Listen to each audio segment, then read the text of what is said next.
সেখানে কি করছো গো? এই উনানে কি রান্না হবে নাকি আজকে? হ্যাঁ, আজকে বৃহস্পতিবার প্রথম উদ্বোধন করবো এখানে। বাহ, সুন্দর হয়েছে না? খুব সুন্দর হয়েছে। বানিয়েছি দেখ কি সুন্দর, ইট দিয়ে বানিয়েছি। এটা পরিষ্কার করে দেবো, ওখানে খেতে বসবি। শীতকালে বাইরে খেতে বসার মজাটাই আলাদা। দেখেছিস? ঠিক আছে ঠিক আছে, করো করো। সুন্দর হয়েছে কিন্তু উনানটা।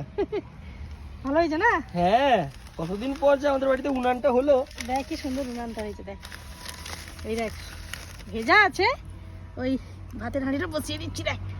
এই দেখ, যে ভাতটা হবে, খাওয়া একটু লাগবে, বাতাস হচ্ছে তো। ঠিক আছে, আমি এখানে একটা বাঁশ পুঁতে উনুনটাকে একদম পুরো একদম করে দেবো। খুব ভালো হয়েছে। কাঠ নিয়ে এসো, কাঠ নিয়ে এসো।